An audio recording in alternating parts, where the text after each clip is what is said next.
Welcome back to the deep dive. I have to be honest with you. Looking at the stack of research we have on the desk today, I am feeling a distinct sense of inadequacy. Oh, I know that feeling. Usually, we tackle a subject that fits into a nice, tidy category. We do a history dive or a science dive or a music appreciation session.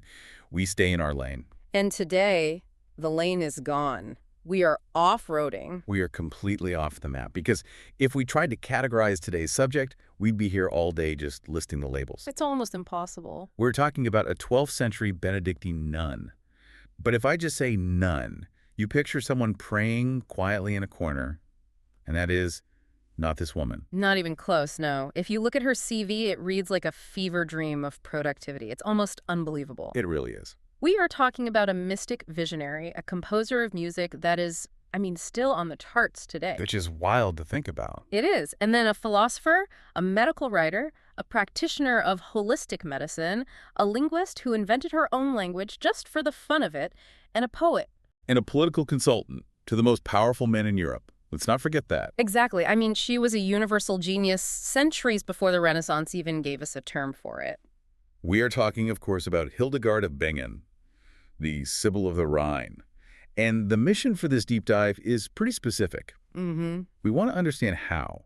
How does a sickly 10th child, who was literally locked into a stone cell at age 8, become one of the loudest, most influential voices of the Middle Ages? And not just influential, then that's the mission part that intrigues me. Why is she influential now? Right. Why are techno DJs in Berlin sampling her chants? Why are feminist scholars dissecting her letters? Why are holistic healers selling Hildegard stones? It's true. She seems to be everywhere all of a sudden. She is this massive, multifaceted prism, and everyone sees a different color when they look at her. So let's go back to the source of the light. We need to start with the origin story. And it really does feel like a superhero origin story, doesn't it? Starting with the tragic backstory. It really does. It's 1098. The very end of the 11th century. Yeah, the First Crusade is kicking off. Europe is in this state of, aggressive expansion and religious fervor.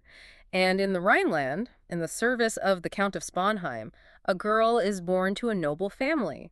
Hildebert and Mechthild are her parents. And immediately, we hit a concept in the sources that stopped me in my tracks. The tithe.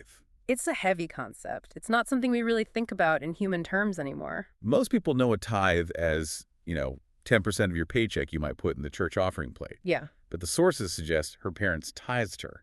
That's the tradition, yes. It's a fascinating window into the medieval noble mindset.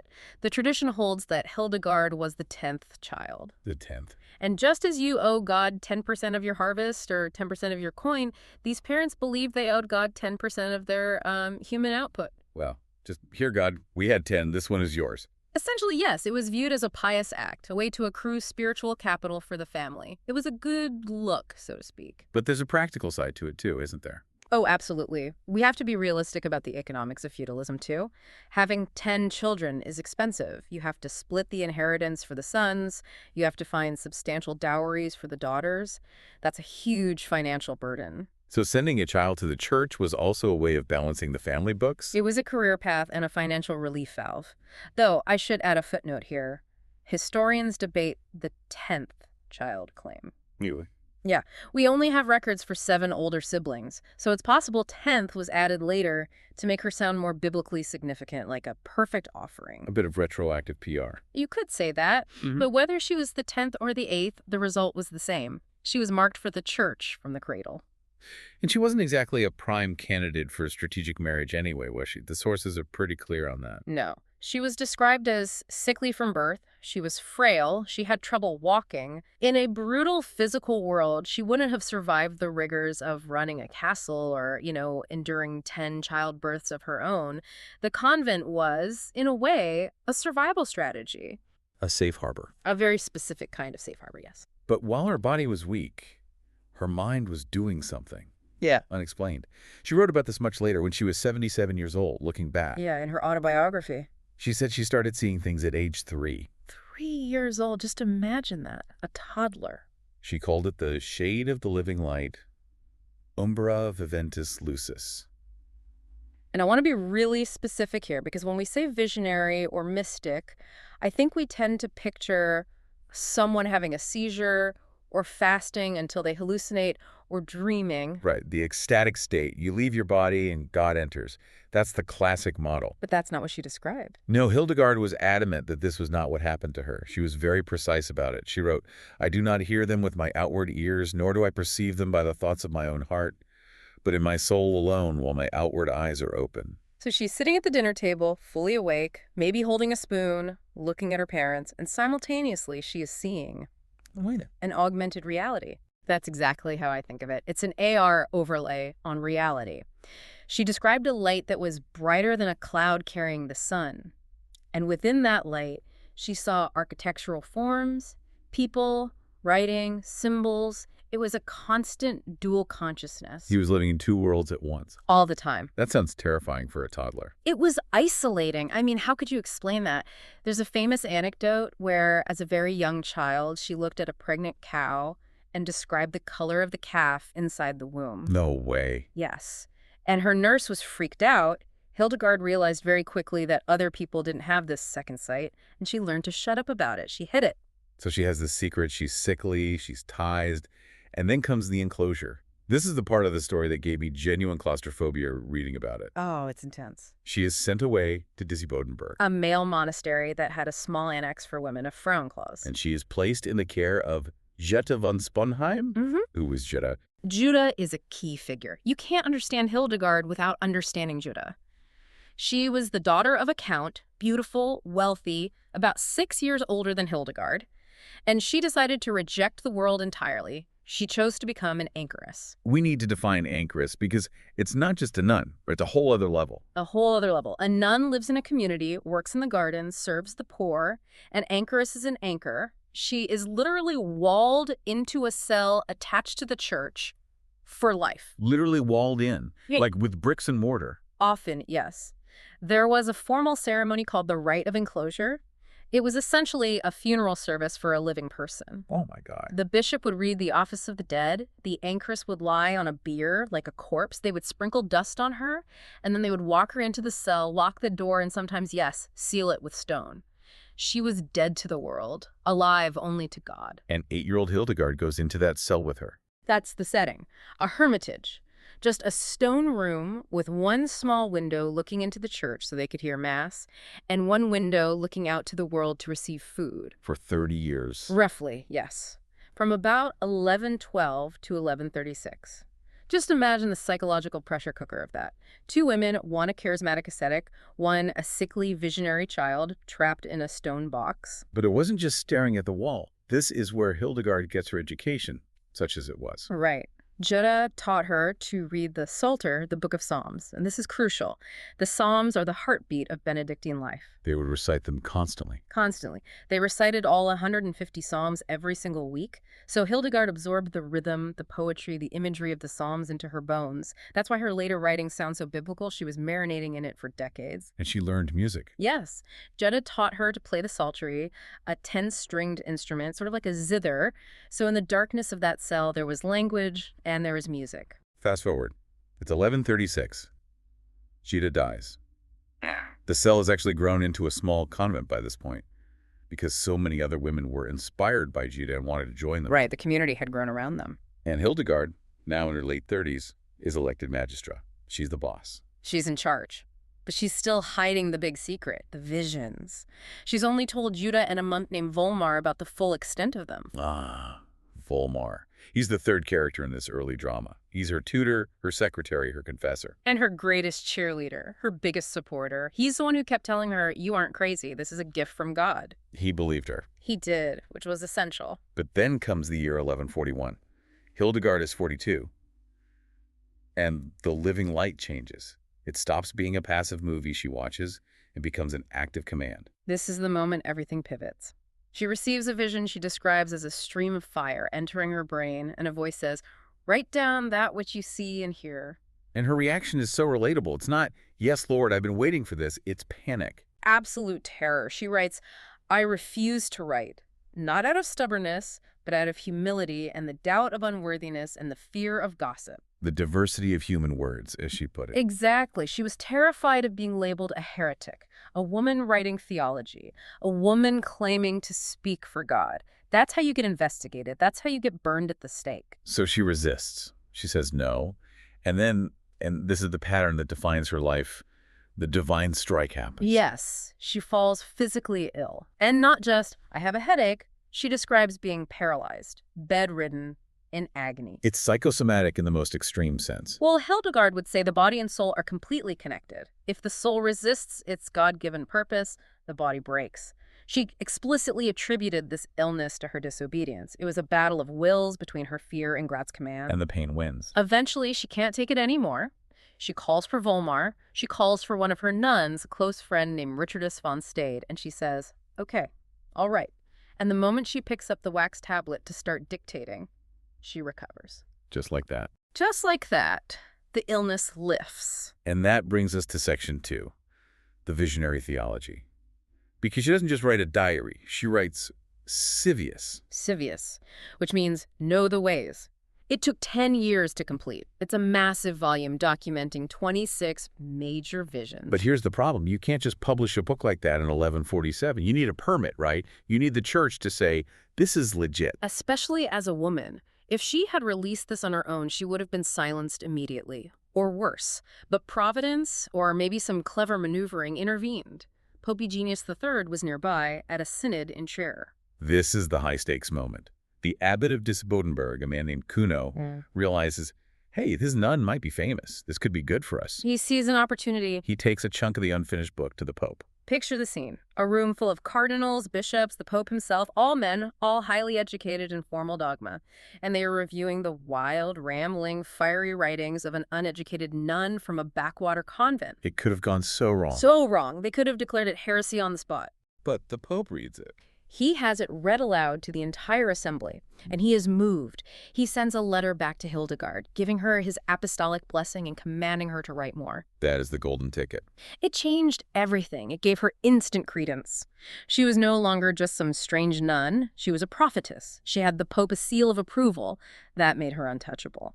So what's in the book? I've seen the illustrations from the Rupertsberg manuscript. Yeah. They are, well, trippy is the only word that comes to mind. They are incredibly complex. She describes the universe, for instance, as a cosmic egg. A literal egg. Yes, an oval structure. The outer shell is bright fire, then there's a layer of black fire, then pure ether, watery air, and so on. It's a complete cosmology. She's trying to explain how the physical universe is held together by God's power, all visualized in this one image. And the art style, there are these strange, jagged lines, stars that look like fortifications or walls, figures with eyes all over their wings. It's very distinctive.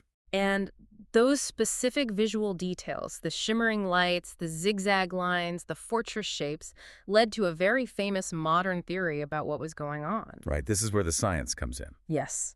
In the 20th century, the neurologist Oliver Sacks analyzed her descriptions and the art. And he had a diagnosis. He proposed that Hildegard suffered from severe migraines with aura. For listeners who haven't experienced that, what exactly does an aura look like? It's a neurological event that can precede the headache.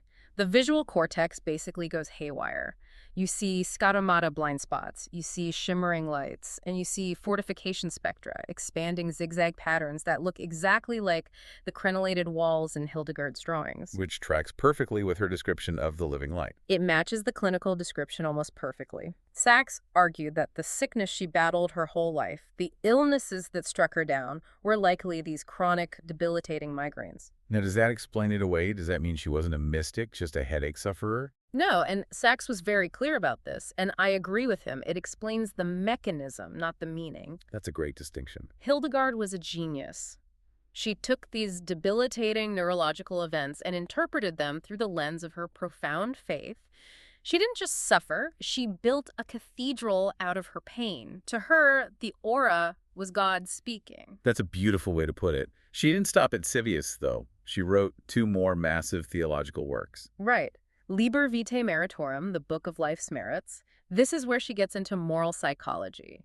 It's structured as this dramatic debate between the virtues and the vices. And this is where she helps invent purgatory. Or at least popularize it. She's one of the early architects of the concept as we know it. Before this, the afterlife was a bit more binary. You know, heaven or hell.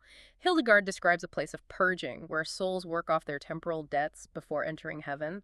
And her descriptions of the punishments are grotesque. Give us a taste. Well, if you were a liar in life, Your soul might be punished by being gnawed on by toads and snakes for a while.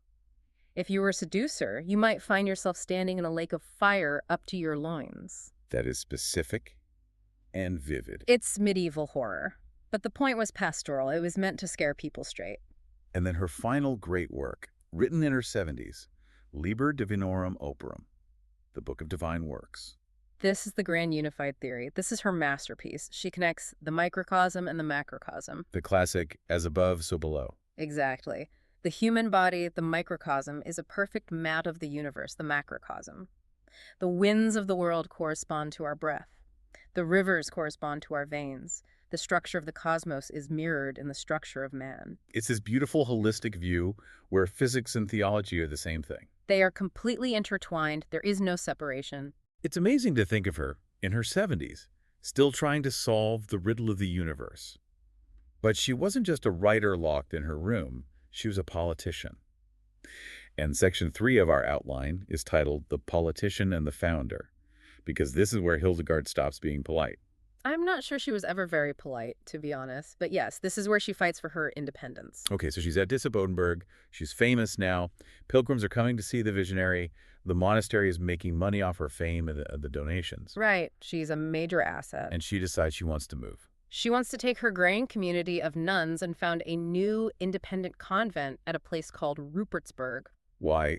Disibodenberg was established. It was comfortable. Rupertsberg was a ruin on a hill. It was about autonomy. At Disibodenberg, she was under the thumb of the abbot. The monks controlled the finances, the property, and the sacramental life of the nuns. Hildegard wanted a space where women were self-governing.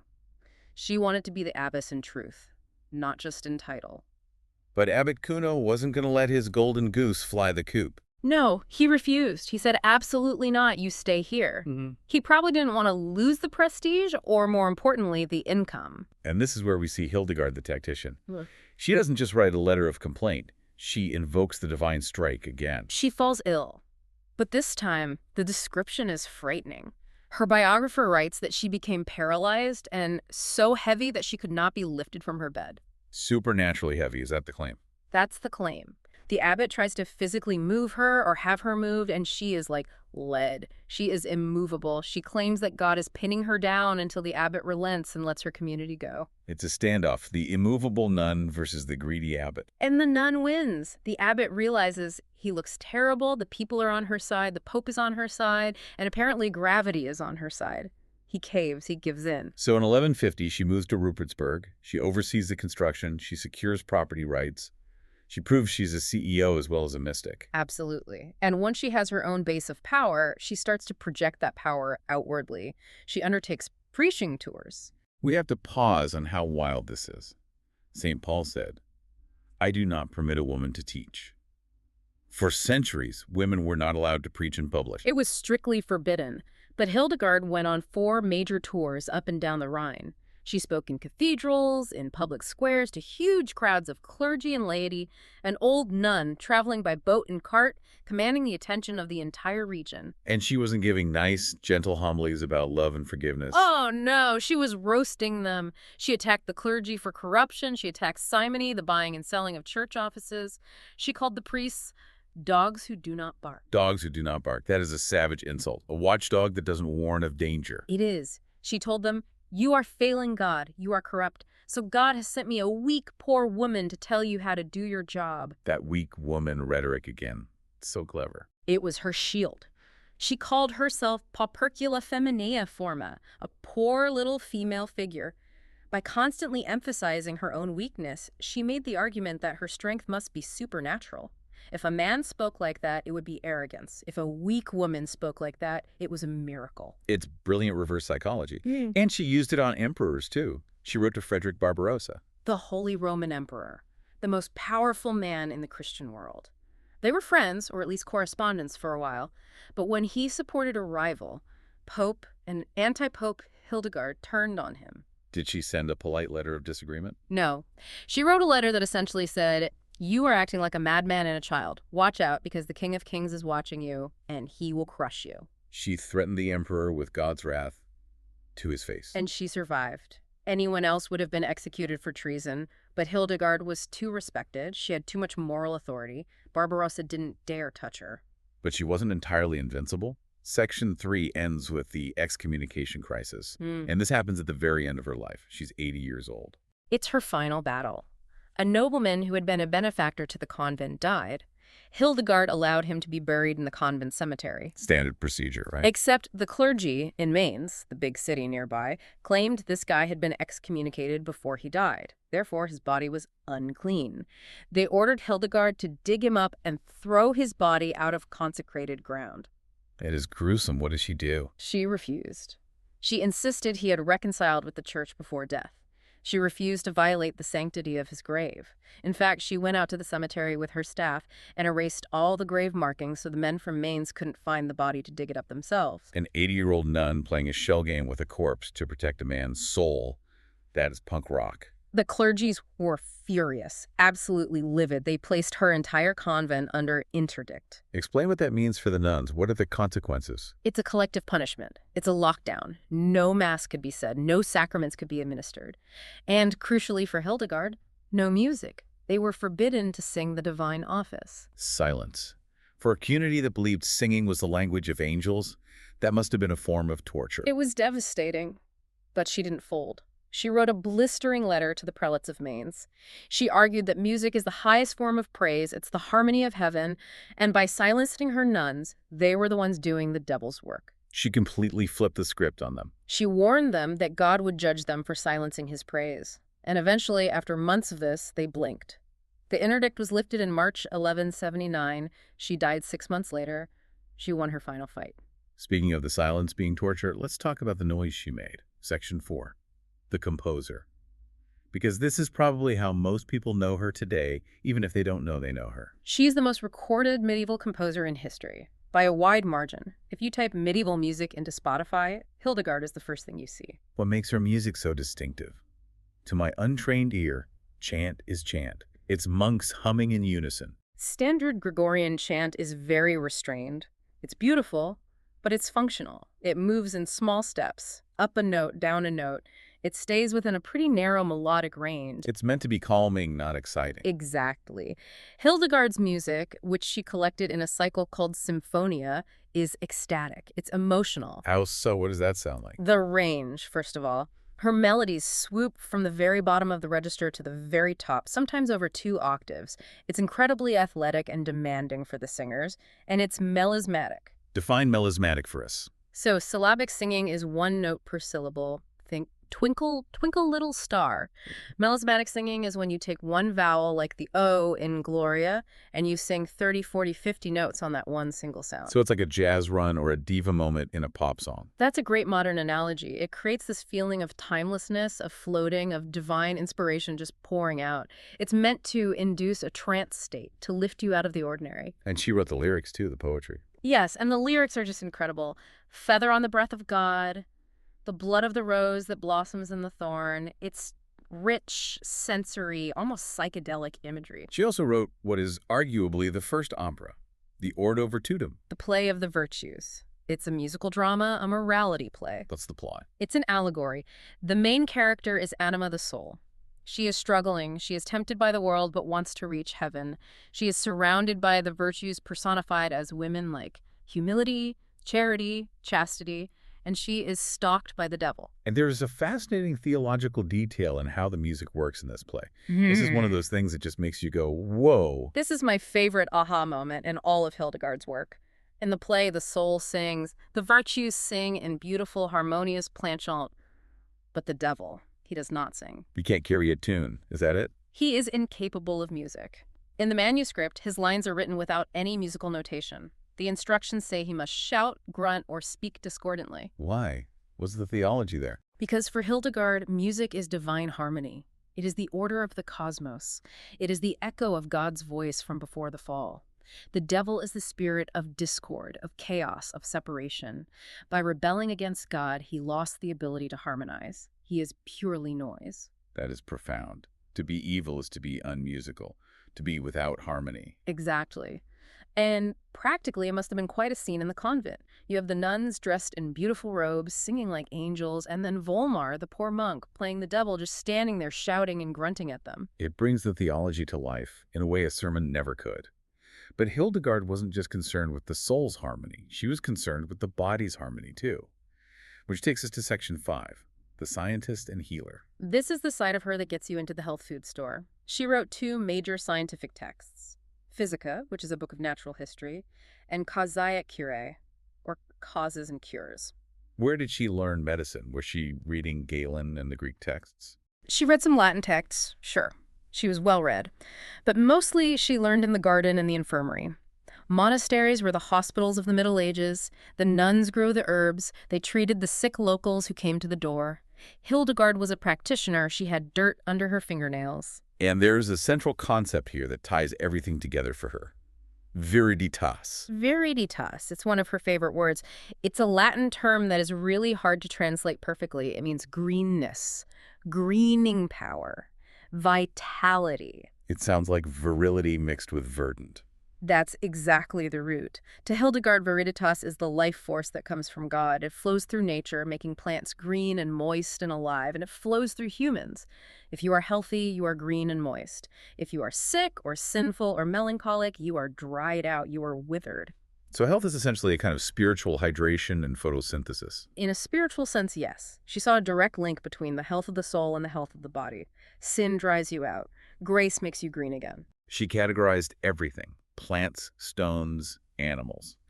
And she had some specific theories. So she used the humoral theory, right? That was the standard model. That was the standard science of the day. The body has 4 humors: blood, phlegm, yellow bile, black bile. Sickness is caused by an imbalance. You need to keep them balanced. Hildegard accepted this, but she gave it a biblical twist. Of course she did. Everything gets a biblical twist. She said that Adam and Eve were perfectly balanced in Eden. They had healthy bodily fluids. But the fall of man threw the humors out of whack. It turned those healthy fluids into poisonous phlegmata. So disease is literally a result of original sin. But she also had some surprisingly practical cures.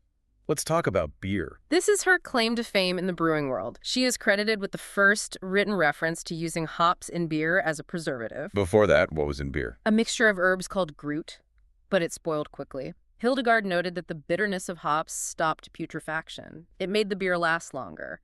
So in a way, she helped invent the IPA. St. Hildegard, patron saint of craft breweries. I love it. Yeah. She also recommended boiling river water before drinking it. She didn't know about bacteria, obviously. She had no concept of germ theory. But she observed that people who drank raw water got sick, and people who drank boiled water didn't. That simple observation probably saved thousands of lives in her care. But not all her advice was great by modern standards. She was big on bloodletting. Oh, yeah. Bloodletting was the aspirin of the Middle Ages. Everyone did it for everything. But Hildegard, being Hildegard, was meticulous about it. She said you have to look at the moon phases. You should only bleed during a waning moon when the humors are less agitated. And she had a very specific unit of measurement for how much blood to take. This one grossed me out when I first read it. Me too. She said to take the amount that a thirsty person can swallow in one gulp. That is such a visceral, horrifying unit of measurement, but also you know exactly what she means. It is, but it's practical. It's brilliant in its own way. Everyone knows what a gulp looks like. It's better than saying 50 milliliters when you don't have a beaker. It's folk science. It shows her mind at work. She's trying to standardize medicine. She's trying to find order in chaos. Which brings us to section 6, the linguist. Because apparently, writing theology, composing music, running 2 convents, or curing the sick wasn't enough. She had to invent a language. The lingua ignota, the unknown language. Why? Just why? What was the point? That is the million-dollar question that scholars are still arguing about. We have a glossary of about 1,000 words she invented, and an alphabet of 23 strange-looking letters called literae ignotae. Give us some examples. What does it sound like? God is agons. Angel is caligans. Man is Jewer. The world is Luzama. It sounds a bit like a mashup of Latin and German with a lot of Z's thrown in. It has a phonesthetic quality. It sounds mysterious and ancient. But the purpose is debated. Theory 1, it was a secret code. Right. A way for the nuns to talk to each other without the monks or visitors understanding. A clubhouse language to build solidarity and a sense of special identity. Like twin speak, but for a whole convent. I can see that. Yeah. Exactly. But theory 2 is deeper. Scholar Sarah Higley suggests it was a theological project. Hildegard believed the world was fallen. Maybe she believed human language was fallen, too imprecise, dirty, corrupted. Maybe she was trying to create a pristine language, a language fit for angels, to describe divine things without the baggage of everyday Latin or German. So it wasn't just a game. It was an attempt to fix the Tower of Babel on a small scale. Possibly. Today, she's considered a pioneer of conlang's constructed languages. She's the spiritual grandmother of J.R.R. Tolkien's Elvish and the Klingon language. She really did do everything. It's staggering. But we have to remember, beneath the genius, she was a human being. And Section 7 brings us to the personal side, the emotional vulnerability. You can't talk about Hildegard without talking about Richardis von Stade, Richards was the nun who helped her write Scivias. her secretary. She was much younger, a noblewoman. She was Hildegard's assistant, her secretary, her confidant, her protege. They worked side by side for 10 years. Hildegard called her the light of my eyes. But then politics intervened, as it always does. In 1151, Richardis's powerful family arranged a promotion for her. She was elected abbess of a different, more prestigious convent. It meant she had to leave Rupertsberg. And Hildegard did not handle this well. She had a meltdown, a complete and total meltdown. She wrote desperate letters. She wrote to Richardis's mother begging her to intervene. She wrote to the Pope claiming the move was not God's will. She used the God card again. But it sounds different this time. It does. It feels less like a prophet speaking from on high and more like a heartbroken woman trying to keep her dearest friend from leaving. It feels intensely personal. Did it work? No. The Pope ordered Richardis to go to her new post. She left. And then, the tragedy. 1 year later, Richardis died suddenly. Oh, that is just gut-wrenching. After all that. It crushed Hildegard. We have a letter she wrote to Richardis's brother after her death. It is full of raw, unfiltered grief. She writes, "I loved the nobility of her conduct, and I loved her." And this has led to some modern interpretation. Queer medieval scholars look at this relationship and see something significant. It is significant. Now, we have to be careful not to just slap a 21st century label like lesbian on a 12th century nun. Identity and relationships worked very differently then. Of course. But the emotional intensity, the language of divine love she used, the physical distress at the separation, it clearly fits within a queer reading of history. Whether it was sexual or not is almost beside the point. It was a profound, romantic, same-sex bond that defined her emotional life. It humanizes her. Yeah. She wasn't a stone statue of a saint. She loved deeply, and she lost deeply. There's also some discussion about her art in this context, right? Right. If you look at the Scivias illuminations, particularly the way she depicts the side wound of Christ, well, it's a diamond shape. It's often red. To a modern eye, it looks very ionic. It looks like a vulva. Is that intentional? Or is that just us projecting modern sensibilities onto it? It's probably a bit of both. Formally, it's likely a mandorla in almond shape used in medieval art to signify holiness. But Hildegard's theology was radically feminine. She talked about God as a mother. She talked about the church as a bride. She saw the feminine as a source of divine creative power. So using imagery that evokes birth and life makes perfect sense in her theological system. It just adds another layer to her complexity. So we come to Section 8. The legacy. She died in 1179. The chronicles say 2 rainbows crossed in the sky when she took her last breath. A fitting end, don't you think? It really is. But she wasn't officially a saint for a long, long time. This is a classic case of Vatican red tape.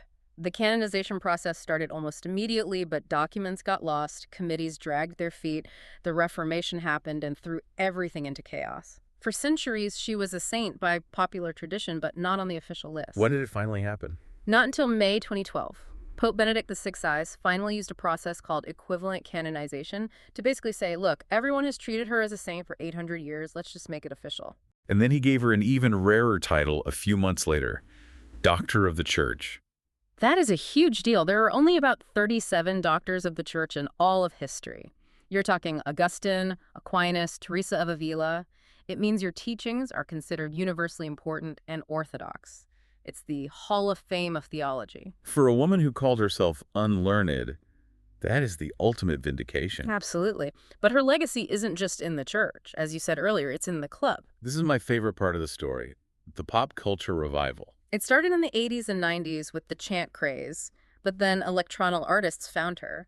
The British band Orbital sampled her track O Euchary for their classic ambient song Belfast. I listened to that track this morning. It works so well. It works perfectly. Her music is floating, timeless, unmoored from a strict rhythm. It fits ambient techno like a glove. The artist Grimes cites her as a major influence. The artist Lingua Ignota took her name from Hildegard's language. She is the patron saint of the avant-garde. And the New Age movement loves her. Oh, of course. The crystals, the herbs, the healing stones, the green power. She fits perfectly into the holistic wellness trend. And there's even a reincarnation theory. You have to tell me about this. Rudolf Steiner, the mystic philosopher, in 1924, he claimed that a Russian philosopher named Vladimir Soloviev was the reincarnation of a nun who fit Hildegard's description perfectly. Sure, why not? At this point, she is everything to everyone. That's the thing. She is a mirror. Feminists see a feminist icon who broke the patriarchy. Catholics see a doctor of the church. Musicians see a compositional genius. Healers see a pioneer of holistic medicine. She's big enough to hold all of it. So let's wrap this up. We've covered the mystic, the politician, the artist, the scientist. What is the final takeaway? What is the thread that ties the 12th century to the 21st? For me, the key word is connection. Hildegard didn't believe in boxes. She didn't see music and medicine and theology and botany as separate subjects. She saw them as different languages for describing the same divine truth. The cosmic egg. It all fits together. Exactly. The mathematical interval in a song is the orbital mechanics of the stars, is the balance of humors in the blood. It's all one interconnected web. We live in an age of hyper-specialization. You are a biologist or a poet. You're a data scientist or a musician. Hildegard challenges us to see the whole picture. And that concept of viriditas, that greening power, feels incredibly urgent right now, doesn't it? We are facing a climate crisis. We are facing epidemic levels of burnout. The idea that we need to tend to the garden, both the planet and our own bodies and souls, is a powerful message. She believed the world and the body were a garden that needed tending. If she were alive today, I don't think she'd be locked away in a convent. I think she'd be a climate scientist, a protester, and an experimental musician all at once. And she'd probably be sending very angry, prophetically worded emails to world leaders. Oh, absolutely. She'd be in their DMs telling them they are madmen if they don't fix the climate. And honestly, knowing her track record, they might just listen. That is Hildegard of Bingen, a medieval powerhouse who is somehow 800 years later still ahead of her time. Thank you for listening to this deep dive. Go listen to some of her music, maybe the remix, maybe the original drink and IPA in her honor, and find your own greening power. Stay curious. See you next time.